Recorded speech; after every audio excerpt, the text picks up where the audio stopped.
The following program was provided by an independent producer solely responsible for its content. The opinions expressed do not necessarily represent the views of this station, its staff, board of directors, or underwriters. Hi, this is Ken Gidge, and this is Gidge World. We haven't done many Gidge Worlds over the last year, but I think we're going to be doing a little bit more. Why? Because there are a lot of people, interesting people, who live differently, live in different worlds, do different things, and they're really interesting. So if we can find the most interesting people, we'll bring them on. I live here in Nashua. You know who I am, Ken Gidge. I am also your state representative. I was born here in Nashua. My mother was born here in Nashua. My father was born here in Nashua. My wife was born here in Nashua. And I want to introduce you to another member of my family, my son, Sky. You were born here in Nashua. I was, Dad. You certainly were. And what were the first words I heard? Yeah. Go ahead, tell them. I don't know, something about Kingsley Street, Kingsley Street. I want a comedian. That's the absolute truth. I held you up. Yeah. And the window, the shade was open, and I pointed you towards Kingsley Street, and I said, Kingsley Street, Kingsley. And the doctor said, what are you doing? I said, I want a comedian. Wow. Did I get one? I don't think so. No? I think I did. All right. Tell people where you went to school here in the city of Nashville. Let's get a little, I know all about you, and that's probably a problem. So let's think there are people out there who know nothing about you. I went to Sunset Heights, then Elm Street Junior High, then Nashua High North, and finally the University of New Hampshire, where I majored in journalism. And from there you went? I went to intern at a newspaper. Which one? Brockton Enterprise, south of Boston, Brockton. The internship was informative. 2008, the newspaper industry wasn't doing so well. So it was pretty clear the internship wasn't going to turn into a job for me. So I moved to Boston to chase my dreams of being a writer. Turns out being a writer isn't so easy. So I worked in terrible, terrible office jobs for about 2 years, moving papers. I worked in the basement of a mental hospital. And you had a lot of information about people with... Well, I had to file files, and I listened to tons and tons of BBC history documentaries, and I decided that that's not what I wanted to do with the rest of my life. What? Move files around? Yeah, move files around. Okay. So on the weekend, I was teaching English, if you remember, to a friend of a friend, a Chinese girl and her mother, and they seemed like nice people. And that was way up on Beacon Street, I believe. Yeah, around there in Boston. Yeah. And I decided I enjoy this more than I enjoy working in an office. Why don't I try teaching English somewhere else? And from there? I posted a resume online, Dave's ESL Cafe, or eslcafe.com. I got some responses, did some research, and chose a school. And 6 months later, I was teaching in China. You were teaching in China. Mm-hmm. Now, your first time in China, you were in northern China. Yeah, in a city called Shenyang. Okay, because you were in 3 places, I'd like everybody to know how different they were. You were in northern China, and you were considered like a rock star? No, well, like an exotic animal, I guess. Not really a rock star, just people like, they don't see many foreigners. So, and I mean, the second place I lived was even worse, but the first place in Shenyang, north of North Korea, it was very strange to be so special because China is very still monocultural. 94% is Han Chinese. They don't really see minorities like we see in America. So people would stare at me, yeah. Northern China. Yeah, north of North Korea, in the subarctic. So quite cold in the winter. Yeah, so you're... Less snow than here, though, actually. Well, I think we're getting more snow this year than Alaska. Okay, so then you came home for a couple of weeks, and you headed back to China. I came home for a month, and I decided I'd like to work for an American boss. And I moved to a city that wasn't quite so developed and is like one of the top 10 polluted cities in the world. near Polluted city. Yeah, near these coal factories. Yeah. And I worked for 6 months there teaching English. Absolute terrible experience. Why? I thought I would improve my Chinese because I need to speak it, but I was so special that people wouldn't treat me like a normal person. Again. Yeah, I mean, in Shenyang, there was enough foreigners and enough people knew foreigners that you could kind of get by. But in the second city I lived in, Jining in Shandong, people would be driving their car, and then they'd stop the car, get out, take a picture of me, and drive away. You didn't tell me about that. I guess it was a drive-by shooting. Yeah. You mean on? Yeah, they would stop the car and take a picture of you? They'd stop the car, take a picture of me, maybe shout, hello. And I had been in China, so I know that them screaming hello is just getting me to look at them. My roommate, who had been in China a few months, thought they were trying to have a conversation with him. So he'd start trying to talk to them. They don't know anything else. And then the people just drive away. And the pollution was so bad, like the bus drivers would be like, I can't see because of the fog. And it wasn't fog, it was pollution. You couldn't see the car in front of, like, maybe 20 feet in front of us. It was, I don't know, terrible. Now you came home again, and you got another job, and where are you now? I got a job in Shenzhen. It's north of Hong Kong. It's one of the first areas to open up economically. The city's about 30 years old. It's in the top 3 Chinese cities. It's a business-oriented city, manufacturing on the outskirts. Like iPhones. A lot of iPhones are made near there. And the city you live in, how large? I think 7 million people, maybe. Does it seem like you're in a city of 7 million people? Yeah.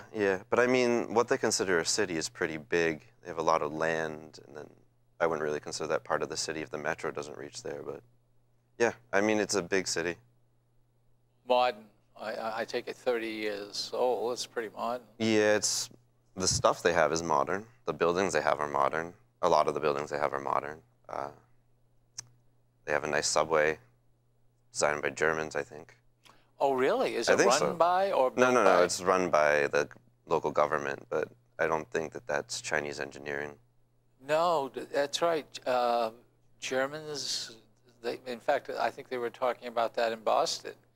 Some of the engines that broke in some of the cars in Boston. Yeah, the German engines broke? Yeah. I'm surprised. They must be as old as the T. Probably. 100 years? Probably. Wonder if the warranty's still good. So that was, now that's still, you're there and you're still teaching. Yep, still teaching. Now, you had a couple experiences at a school that they didn't treat you too well. Oh, that's par for the course in China, almost. What do you mean? Respect for employees and employee rights are not very developed there. How not developed? Not paying you, for instance. A company might do that to its employees. Paying you 10 days late might do that. Deducting large amounts from your paycheck with no explanation might do that. And a lot of Chinese workers won't ask why because they're afraid to lose their job. Actually, the first time that I worked in China, the first city, before I even received my first paycheck, the foreigners that I worked for a school and they had all these branches around the city. And they would send us out to each branch to teach like 1 class a week at each branch. And we actually had a strike because they deducted, I didn't get paid, but everybody else I was becoming friends with, they deducted 200 RMB, so maybe just like $30 from the paychecks for no reason. They said because they were changing the tax scheme, and all the foreigners showed up in front of the building, and we were just 9 a.m., showed up peacefully. We're just like, we would like to be paid our full wages. Some of the Chinese people swore at us in like Chinese words. I couldn't understand it. They used pretty bad words for foreigners, like how dare we cause trouble.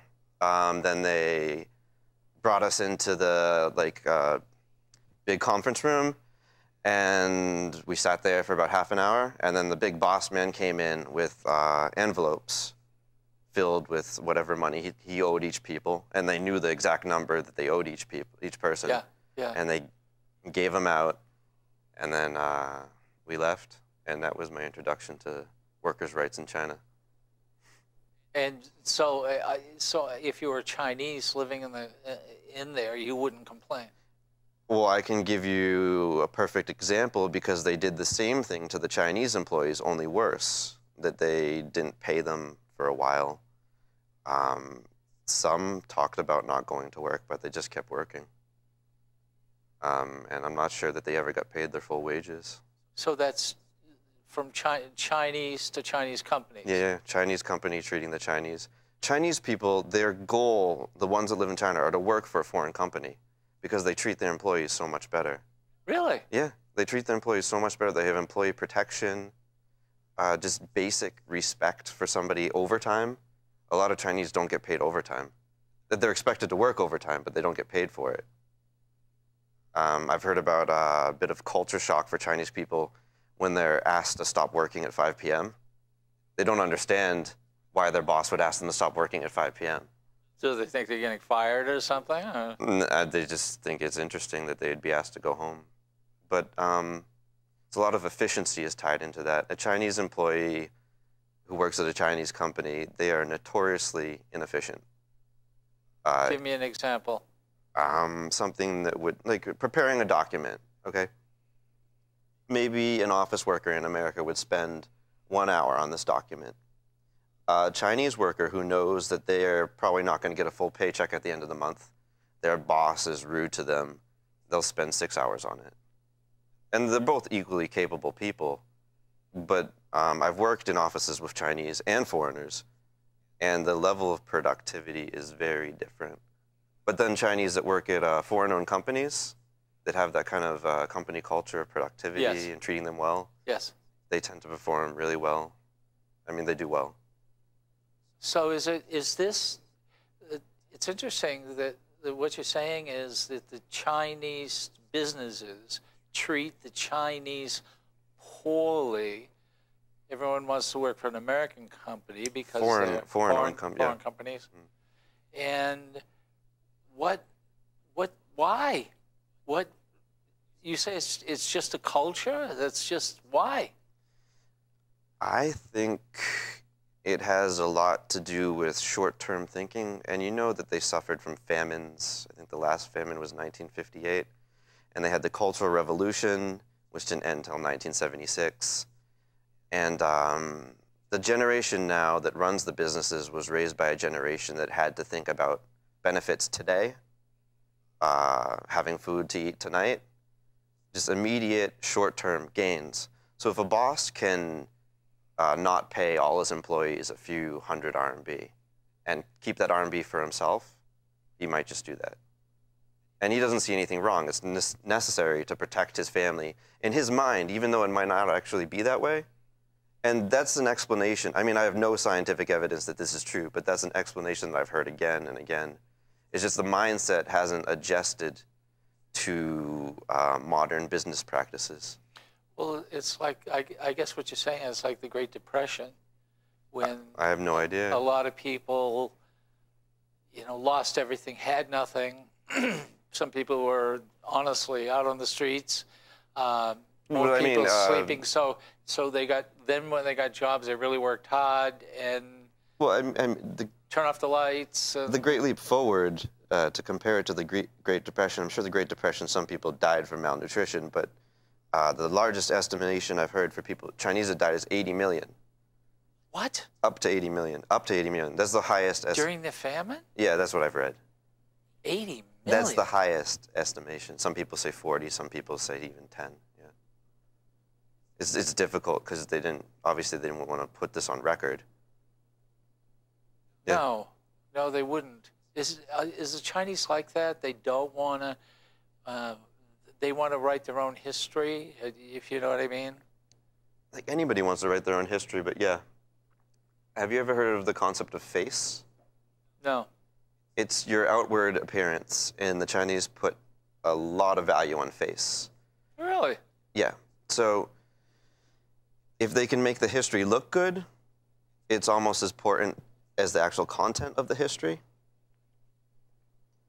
No matter your opinion about Mao Zedong, he is on almost every piece of Chinese currency. And he's even acknowledged by the Chinese Communist Party as being 80% good, 20% bad. Acknowledged by them. So you'd think that they would have 5,000 years of history. They could choose somebody else to put on some of the money. Yeah. But he's on every single one. And that's just a way to make him look good, give him so much respect, even if many Chinese don't feel like he deserves to be celebrated that much. Now, we hear that China is communist, but you tell us about the party and the people. How do you get into the party? They select the best of the best from the schools. I mean, I used to have lunch. The first city I lived in, I'd have lunch every Saturday with a teacher I worked with.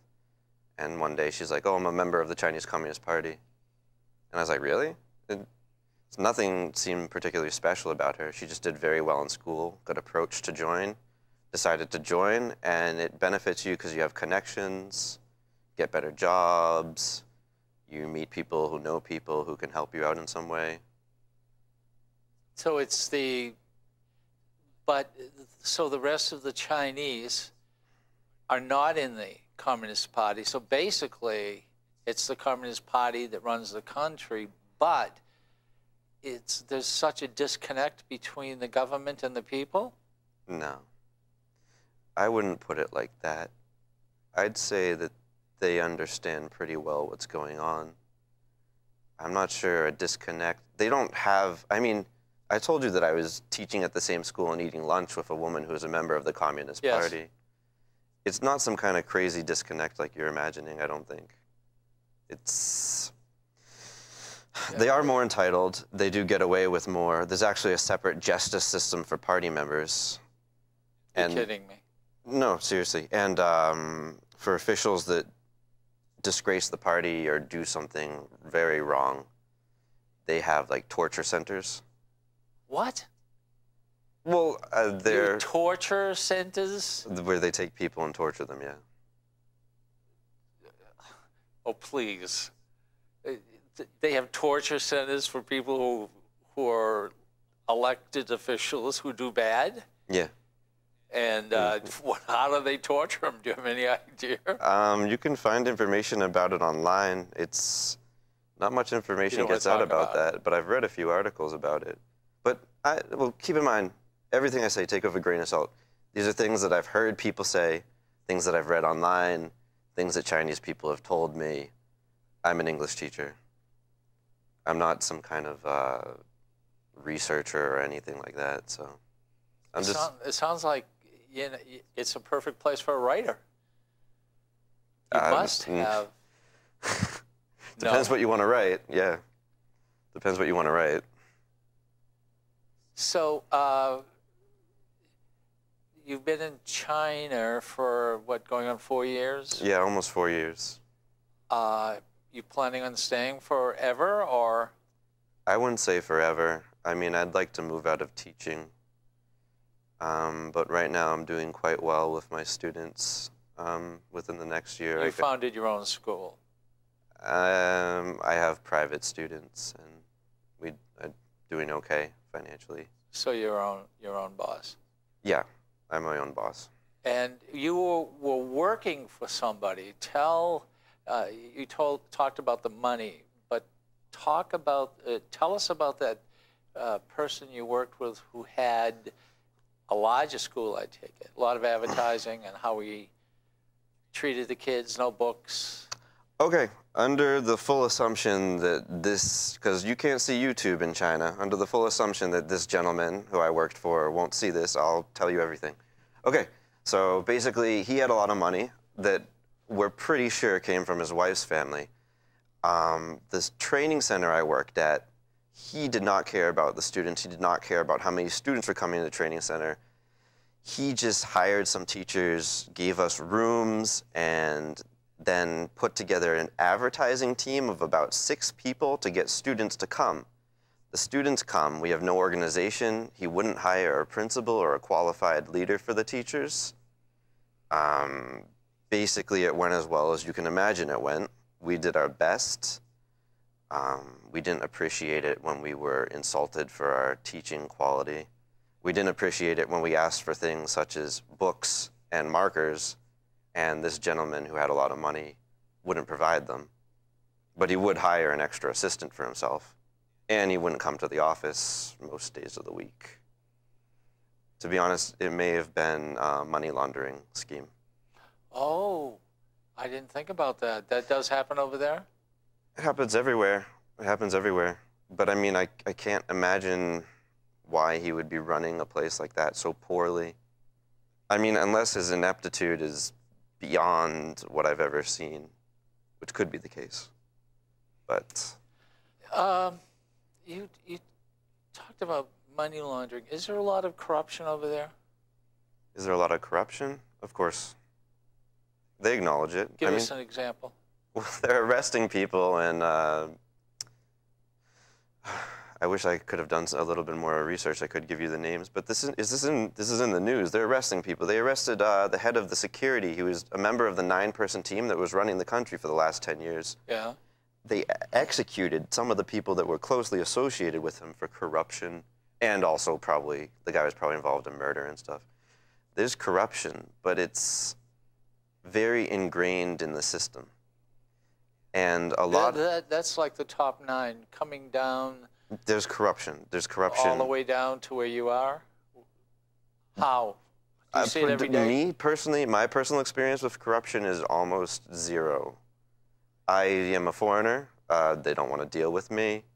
I mean, I know of people who work at schools that made a deal with the police or paid some money to somebody to make a problem go away. But the Chinese view of it isn't really that it's corruption. It's just they have a connection, they can help a friend. For money. For money. So that, well, I suppose a great deal of what we go through here in this country is almost the same thing, but this sounds like it's more rampant. I wouldn't say it's the same thing at all. I'd say that it's a very different system and very different idea of right and wrong. I just can't understand.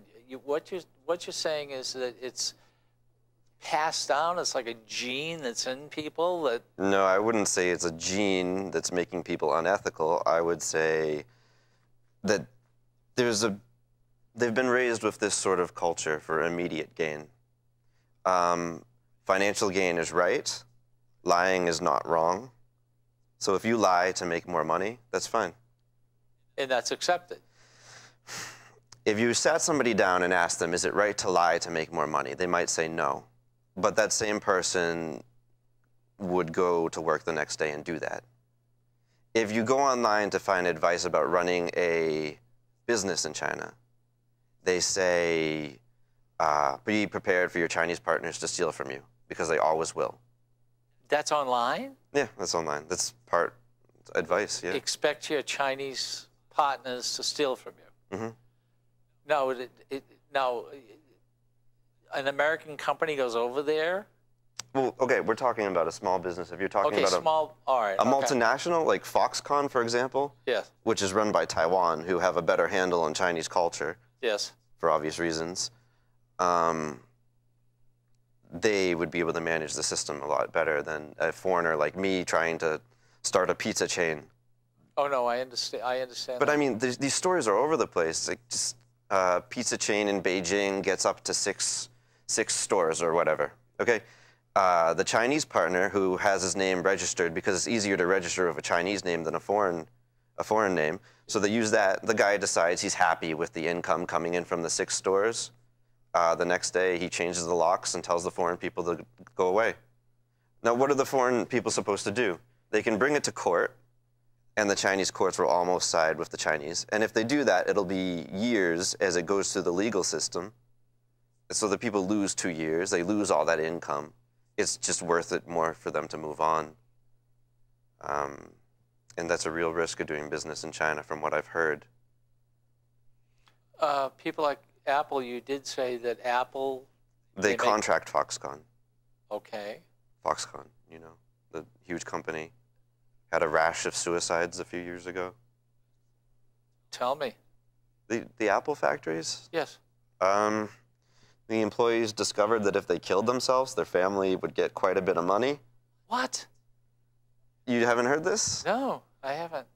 Okay, They're working for Apple. they're working for Apple. They're working in dormitories, and I've had friends who worked in those conditions. Not too happy, and in China they care about the family, taking care of the parents. They're not happy with how their life is going. They're working 12 hours a day.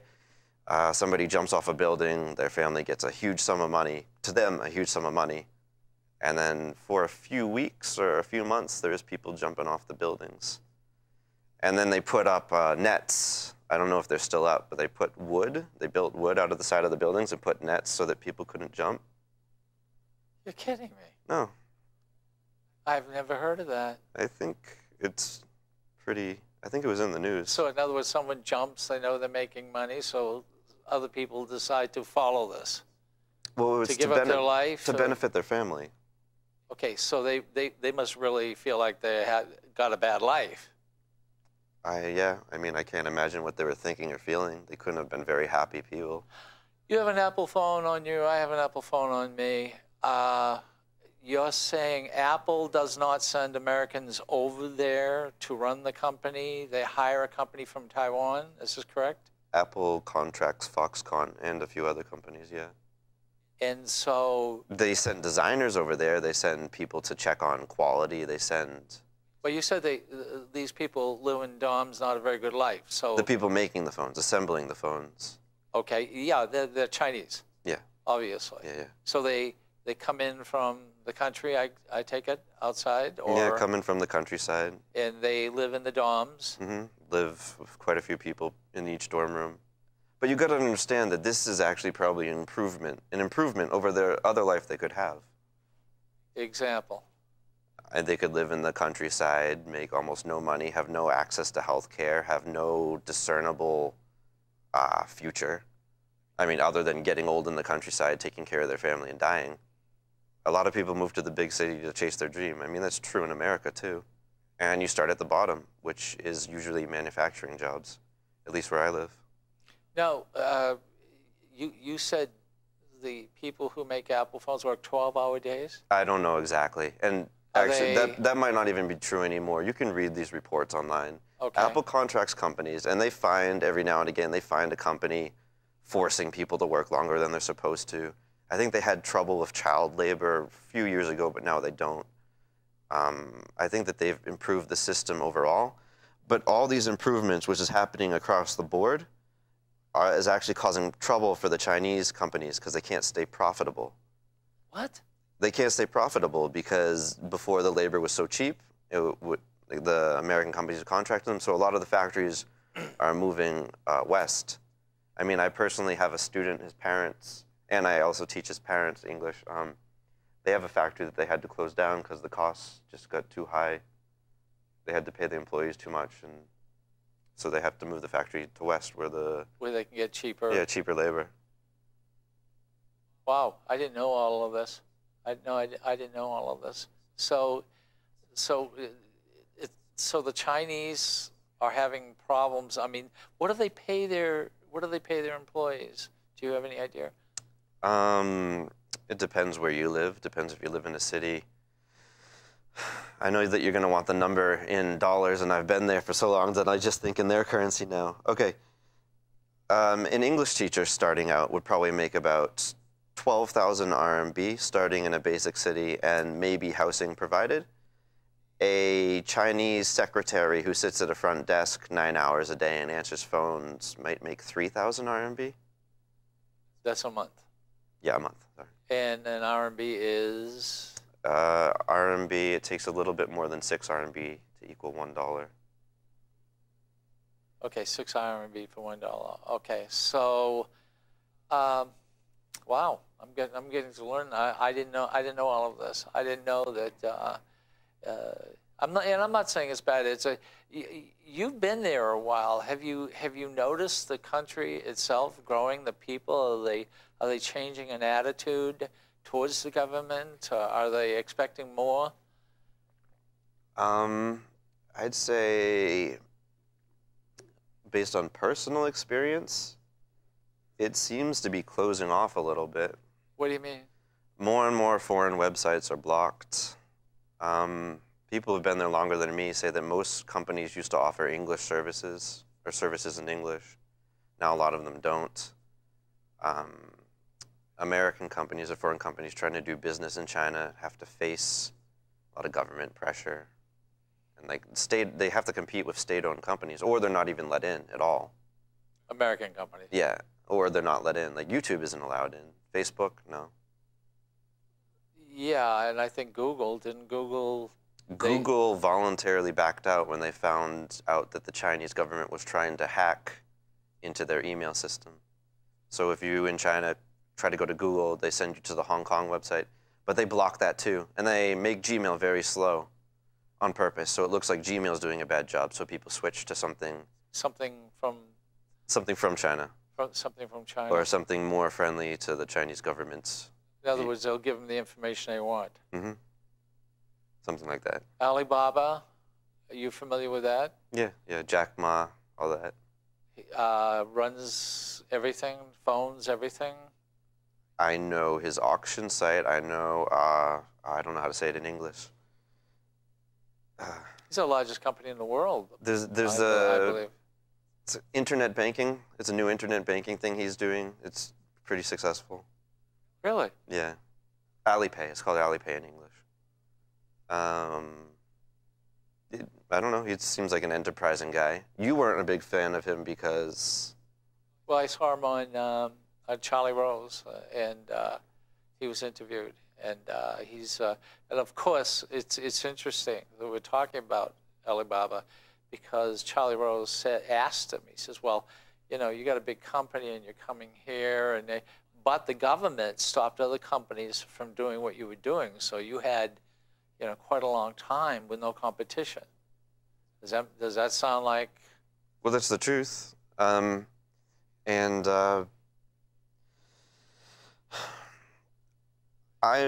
China signed on with the World Trade Organization, and they do have a lot of policies that are protectionist, but they are growing their domestic market and abilities.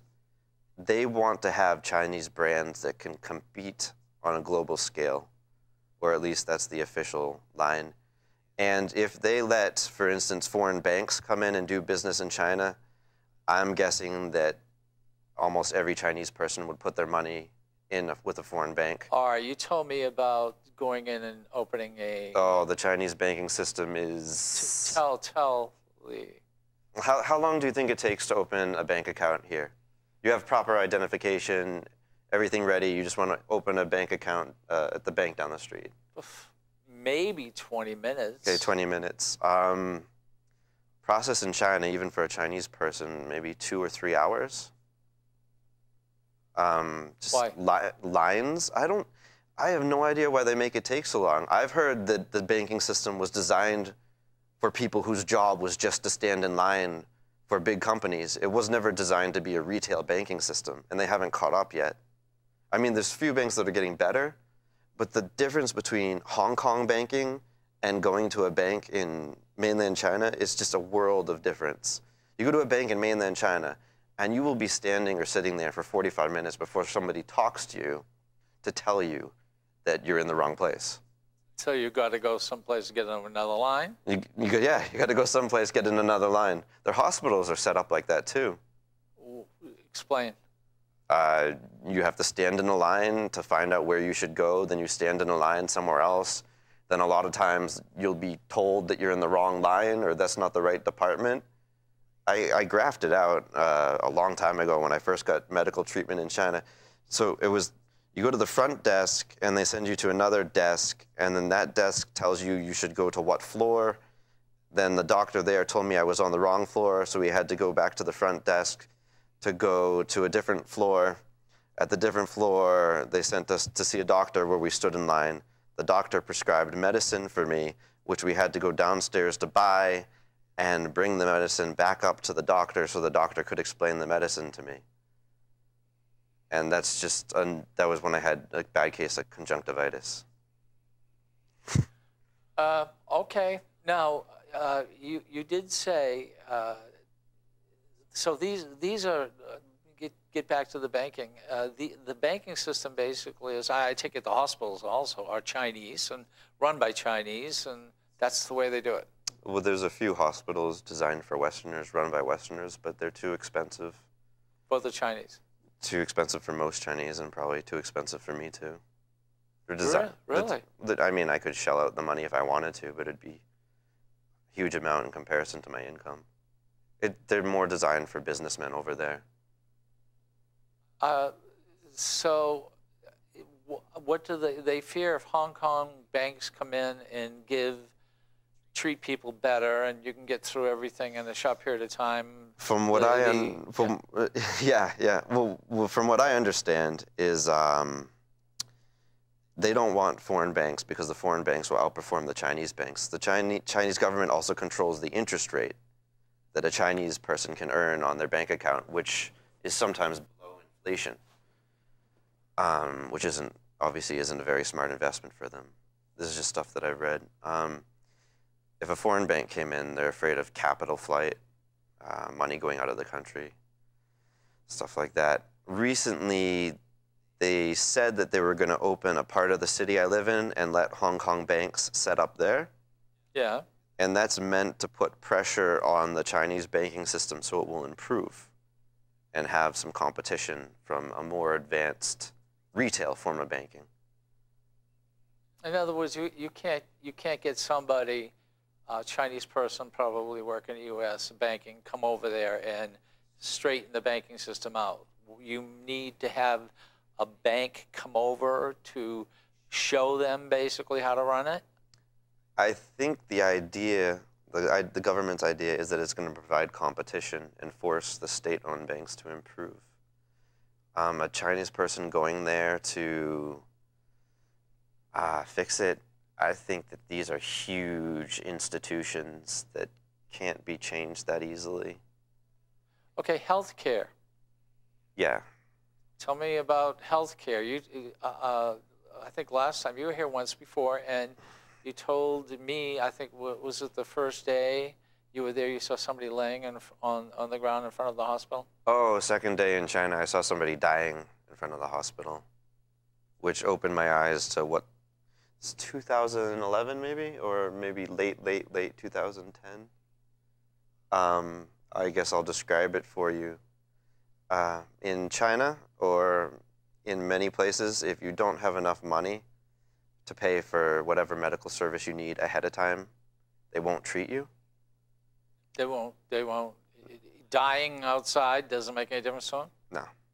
They have no legal obligation to treat you, and in fact, in some hospitals, the people that treat you, if it comes out that the patient can't pay, their wages are docked for providing service to a patient who couldn't pay.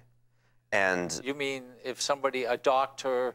if a doctor helps somebody, uses the hospital's resources, and it turns out that this is a farmer who makes not enough money to pay for the medical treatment he received, they might take the wages away from the doctor. Take the money away from the doctor, yeah.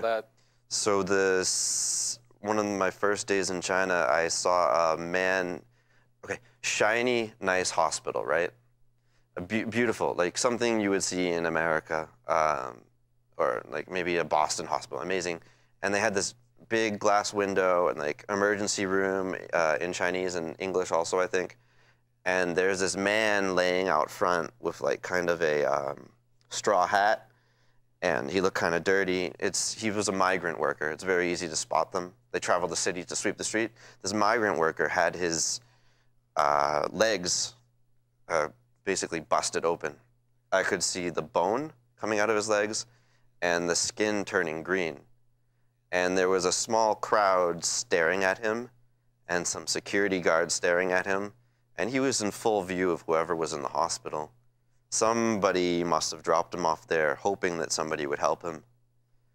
But when I saw him, he was just laying there. And if he wasn't dead yet, he was going to die. I mean, he had gangrene. That doesn't make that. Am I wrong to say that life has less meaning there in China than it does here? I've heard that a lot. They say life is cheap in China. Yeah. You want to hear some real horror stories? Sure. This happens sometimes. People get hit by a car, and it is cheaper to kill a person and pay off the family than to hit a person and pay for their medical bills for the rest of their life. So cars will go back and kill the person. What? They'll back up over them Yeah. to make sure that they're dead? Yes, yes, yeah. Is that... Okay, it sounds terrible and unethical, and it is. But you need to think of it in terms, if you don't have money, you don't get medical treatment. Families are very close together. If you don't have money, somebody in your family gets cancer, you can't pay for it, they die. So in the person who hit the other person's mind, if he's saving his family some money, he could be saving his own mother. So by killing the person, it's... Yeah, and this is because they don't have a social safety net, which they're building, which hasn't come to fruition yet, but that's the problem. Now, you did mention earlier that are they trying to run the U.S. out? Are they treating Americans? I haven't received any open hostility. They obviously favor Chinese companies. They want to make them stronger. But American companies going in there, it's harder to get in there. Yeah, of course. So they would rather, do they steal from, like, Apple goes in there and starts making phones, so they grab the technology? I have no personal experience with this, but I've read enough news about it, yeah. They are trying to pass a law, or they did pass a law, that any technology worked on inside of China has to be shared with a Chinese company. You're kidding me. Now, I don't know if this law went through, but a lot of foreign companies were quite angry about that. It's essentially going to drive the innovators out of China. I would think that, where would they go? Where would they go? Yeah. I mean, is there another country that will treat their... Microsoft just laid off a few thousand people in China and moved their production to Vietnam, I think. Vietnam? Yeah, Vietnam. You've been to Vietnam? No, I've been to Laos. Laos, Yeah. okay. And you had an opportunity to go to North Korea, and I said, go, and you said, are you crazy? I don't think I said, are you crazy? I think that was, they had just grabbed some American for something. Oh. Oh. A few years ago. Yeah, okay. It didn't seem like the best time for me to go there. But you did have an opportunity to go. You can apply, and it's a weird system. There's plenty of videos on YouTube about this. About? Going to North Korea. So if you're an American, don't go? I have no idea. I mean, are you didn't they go. letting Americans in now? They closed off the Korean marathon because of Ebola risk. Oh, I see. But I see. I'm not sure. I think that was just they didn't want a bunch of foreigners running around the streets of their country. You know, you did say that what the Chinese want to do is they want to, instead of making the product and putting people to work, they, for another company, they want that quality to be sold to the world. Is this correct? I don't totally follow. Well, I mean, if they could make a phone like Apple, as good as Apple, Yeah. they would want to sell that. In other words, of course, and they're catching up. They're getting better. Their products are getting better. give me an example. What do you mean? Xiaomi is a type of phone, cheaper, a lot cheaper than iPhone, popular with Chinese people. Quality is good. I mean, I have maybe 3 friends, foreign friends in China that decided to buy one of the Chinese brand phones because bigger screen, a lot cheaper than an Apple, quality is decent. It's a Chinese brand. But on their keynote speeches, they constantly compare themselves to Apple, which doesn't look so good. They're not quite innovating yet. They're kind of just chasing Apple and Samsung and providing a cheaper and comparable alternative. Okay, you've lived there for 4 years. Hop another 4 years. How do you think China will be? How do I think it will be? This really depends on the president, Xi Jinping. It depends on what policies he pursues. Depends on whether they actually open the economy more or close it off more. And I mean, even the most educated China watchers probably won't be able to give you a great answer about that. I hope they open up more. I hope they become more accepting of Western competition. I hope they allow freer media. No freedom What do you mean, no freedom? in media. Yeah, a lot of self-censorship. Self-censorship.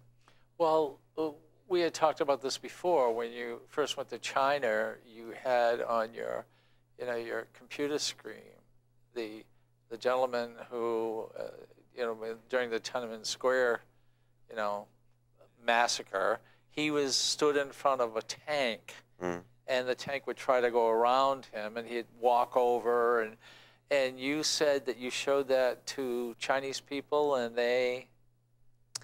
I asked a few people I had that picture on my wall in college. It's such an iconic picture. Yeah. And it's not even necessarily, it's about the little guy standing up to a big tank. Yeah. It's such an iconic picture. I think everywhere else in the world would know it. But an average Chinese person, either they don't admit to knowing it or they've never seen it before. Yeah. So it's kind of been erased. Socially, how's China, or do you go across the border? What do you mean, into Hong Kong? Yes. And what do you mean by socially? Well, I mean,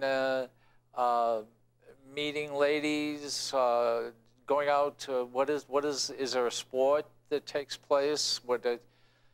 I'm trying to say, okay, here's the U.S. What do you do over there in the evenings? I work, or I play pool, or I study Chinese. And you mentioned there's a lot of drinking over there. Yeah, they have a big drinking culture. Businessmen get together and drink. It's the thing they do. It's a little bit strange. Like, if somebody here drinks like 7 beers a night or whatever, you'd be like, that guy has a problem. In China, they'd be like, that guy's so cool. He's so strong. He can drink so much. That's the philosophy. Not with everybody, but yeah, there's quite a bit of that. Smoking? Oh, every guy smokes, but if a woman smokes, it's not a good sign. Really? Yeah. Why? Let's just say a good girl wouldn't smoke. A proper Chinese woman would not smoke. Okay, let's get into something a little bit more personal. Do the Chinese girls find you more interesting than a Chinese man? I'd say yes, but it can be on a bit of a superficial level. I know a lot of people might have an idea of going to China and dating people, but the cultural differences between relationships is really difficult. Example? I'd say that I've had 2 serious relationships with Chinese girls, and maybe all women, but one moment they're suddenly angry and you don't know why, and very angry, and you don't understand what you said wrong, what you did wrong. Maybe something about money. Maybe she expected you to go with her to some event and you didn't understand the hint that she wanted you to go. And these are things that you pick up very easily in somebody whose native language is English and you share a native language. All right, language. You do. I know you've been home and you have your headphones on and you got the Chinese books open and you're looking at the screen. You want to learn more about the language? Explain. Yeah, I study Chinese on the official government test. I'm a level 4 out of 6. So what does that mean?